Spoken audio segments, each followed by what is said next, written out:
Next देखो बेटा अपने को एग्जाम्पल है, if particles are projected from the same point and in the same plane so as to describe equal parabolas. We are given two particles, both are projected from the same point from the same plane and describe equal parabolas.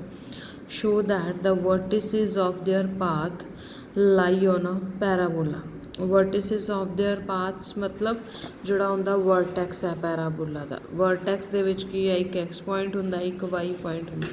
let xy be the coordinate of the vertex and we know that x is coordinate, x is the vertex, x the value ਕਿੰਨੀ ਹੁੰਦੀ ਹੈ ਔਰ y ਦੀ ਕਿੰਨੀ ਹੈ, ਇਹ as a formula ਤੁਸੀਂ learn ਕਰਨੀ ਹੈ।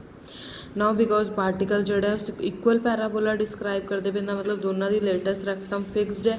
ਸੋ ਲੇਟੈਸਟ ਰੈਕਟਮ ਦੇ ਵਿੱਚੋਂ ਤੁਸੀਂ you square ਕਾਸ square alpha the 1/2 GC value ਨਿਕਾਲ ਲੈਣੀ ਹੈ। ਮੇਨ ਮਕਸਦ ਉਹਨਾਂ ਨੇ ਇਹ ਕਿਹਾ ਕਿ show that vertices of their path lie on a parabola, that means ਜਿਹੜੇ ਆ ਵਰਟੈਕਸ ਐਕਸ ਔਰ ਵਾਈ ਇਹ ਪੈਰਾਬੋਲਾ ਦੀ ਇਕੁਏਸ਼ਨ ਨੂੰ ਸੈਟਿਸਫਾਈ ਕਰਨੇ ਚਾਹੀਦੇ ਆ। ਹੁਣ ਪੈਰਾਬੋਲਾ ਦੀ ਇਕੁਏਸ਼ਨ 'ਚ ਜਾਂ ਐਕਸ ਹੁੰਦੀ ਹੈ ਜਾਂ ਵਾਈ ਹੁੰਦੀ ਹੈ ਜਾਂ ਲੇਟੈਸਟ ਰੈਕਟਮ ਹੁੰਦੀ ਹੈ। ਕਾਸ ਸਾਈਨ ਉਹਦੇ 'ਚ ਕੁਛ ਨਹੀਂ ਹੁੰਦਾ, ਤਾਂ ਮੈਂ ਕੀ ਕਰਨਾ, ਮੈਂ ਇਹਦੇ ਚੋਂ ਕਾਸ ਸਾਈਨ ਨੂੰ ਰਿਮੂਵ ਕਰਨਾ, ਐਲੀਮੀਨੇਟ ਕਰਨਾ। ਉਹਦੇ ਲਈ ਮੈਂ ਦੋਨੋਂ ਸਾਈਡ ਸਕੇਅਰਿੰਗ ਕਰਤੀ, ਠੀਕ ਹੈ। ਕਾਸ ਸਕੇਅਰ ਅਲਫਾ ਦਾ ਮੇਰੇ को ਫਾर्मूला पता है, साइन स्क्वायर अल्फा वाली जगह मैं सीधा वाई लिखता, सो सॉल्व करके मेरे को X square equal to C आ गया which is the equation of a parabola. Hence the vertices of paths lie on a parabola, so answer आ गया। नेक्स्ट है 2 seconds after its projection a projectile is travelling in the direction inclined at 30 degree to the horizontal. After 1 more second it is traveling horizontally. Determine the attitude and direction of its initial velocity. ठीक है, इनदे च हुण दो तरीके आएंगे। एक आएगा suppose करो आ अपने को एक्स एक्सिस दिती है, एक इनिशियल वेलोसिटी यू है और ये एक पाथ ऑफ प्रोजेक्टाइल है, ठीक है। This is your angle. After 1 more second इत्थे पी पोजीशन है पार्टिकल दी, ठीक है। So this is after 1 more second वो कहते पार्टिकल इत्थे है हाईएस्ट पॉइंट क्यू ते, पहला पी पॉइंट ते सी 2 सेकंड बाद क्योंकि चलना शुरू होया, 2 सेकंड बाद पी ते पहुँच गया, तीसरे सेकंड ते यू ते पहुँच गया, तो उनकी इंक्लीनेशन जी है वो भी चेंज हो गई, दैट इज़ 30 डिग्री। सो हुण इहदे च किवें डायग्राम बनेगी, देखो let you be the velocity of the projection and alpha be the angle of projection. Let the particle after 2 seconds be at P and after 3 seconds the particle be at Q.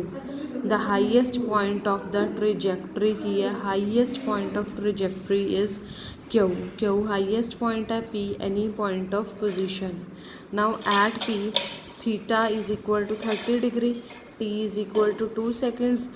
Now formula is tan theta is equal to u sin alpha minus gt upon u cos alpha. So tan theta is equal to u sin alpha minus g into 2 divided by u cos alpha.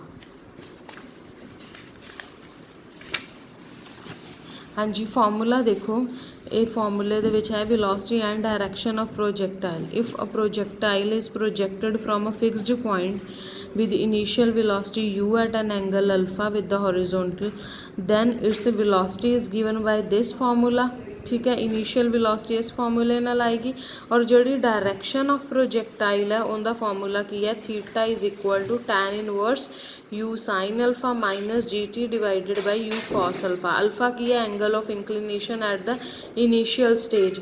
After the 1 or 2 seconds when position is changed, direction is also changed, new direction is theta, ठीक है। सो यही formula उन्होंने use किया है, पहला alpha angle C, हुण angle की है theta, that is 30 degree. So देखो अपने को आ गया सॉल्व करके you cos alpha is equal to this आ गया, ठीक है। ओके, नैक्सट उन्होंने क्या फाइंड आउट करने लिए की क्या, determine the magnitude and direction of the initial velocity. Magnitude और direction of initial velocity find out करनी है, दैट मीनस मैं यू फाइंड आउट करना ना मतलब मैंने साइन कॉस रिमूव करने पैणगे। Now from O to Q time is 3 seconds and Q is the highest point of trajectory therefore तुहानू फॉर्मूला याद होएगा highest point of trajectory to time to take highest point of trajectory t is equal to u sin alpha by g. So u sin alpha की value भी आ गई, u cos alpha की value भी आ गई. Squaring adding इस तरह करनी है कि साइन कॉस रिमूव हो जाए. ठीक है, उस तो बाद तुहाडे कोल u की वैल्यू आ गई एंड दैन लास्ट ते tan अल्फा की वैल्यू आ गई. Alpha is equal to 60 degree and hence the proof. ठीक है, इत्थे तक. उस तो बाद ये थोड़ी जी कॉम्प्लीकेटेड एग्जाम्पल है कि पहला पोजीशन कित्थे सी पार्टिकल दी पी ते इंक्लीनेशन दा एंगल की सी अल्फा. आफ्टर अ पॉइंट हुण पोजीशन की बन गई क्यू, इंक्लीनेशन ऑफ एंगल की बन गई थीटा. ठीक है,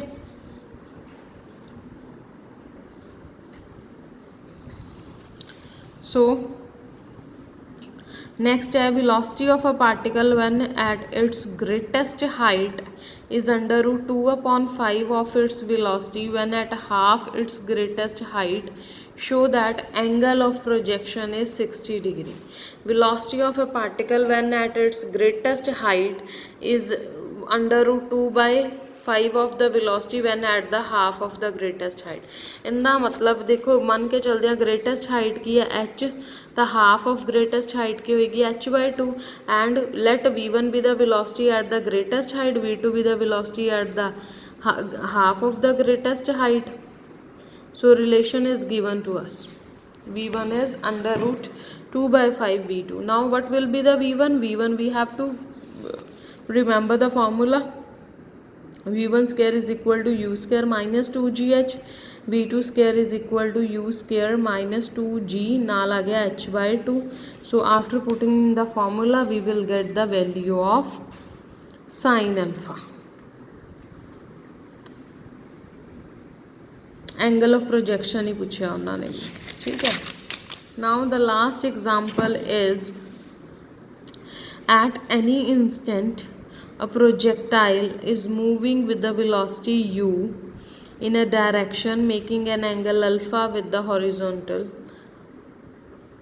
Show that the interval that elapses before the direction of its path makes an angle beta with the horizontal is this. Also show that the direction of motion turns through an angle theta after a time u sin theta divided by this. सब तो पहला again दो positions है particle the. Initially angle of inclination alpha है और वो जाते जाते एक क्यू पॉइंट ते पहुंचा. हुण क्यू ते देखा जाए कितना एंगल बनता पे, एंगल चेंज हो गया. हर बार जिवें जिवें पार्टिकल अगे वधदा जाएगा एंगल ऑफ इंक्लीनेशन उनका चेंज होंदा जाएगा. सो u is the initial velocity, v is the velocity of the particle when it is inclined at an angle beta. ठीक है, when it is moving ahead. So let p be the position of the projectile when it is moving with the velocity u at an angle alpha with the horizon. Q be the position of when direction of the path makes an angle beta with the horizontal. P be the origin, p be at the origin at the horizontal and the vertical through it be the coordinate axis. P मैं origin ते ही ले लिया और इनके तो जोड़े इनके components ले लो मैं कोऑर्डिनेट एक्सिस एक्स एक्सिस और वाई एक्सिस ले ली. Let T be the time from P to Q. T जोड़ा टाइम है वो पी तो क्यू ली है. ठीक है, टाइम लग्या जोड़ा पहुँचन दे. We also know the formula tan beta is equal to this. Now at the position of Q the angle turns out to be theta. आ एंगल पहला अल्फा सी फिर इनिशियल बीटा सी, तो जोड़ा हा एंगल थीटा बनया that is alpha minus beta. उत्थों तुहाडे कोल वैल्यू आ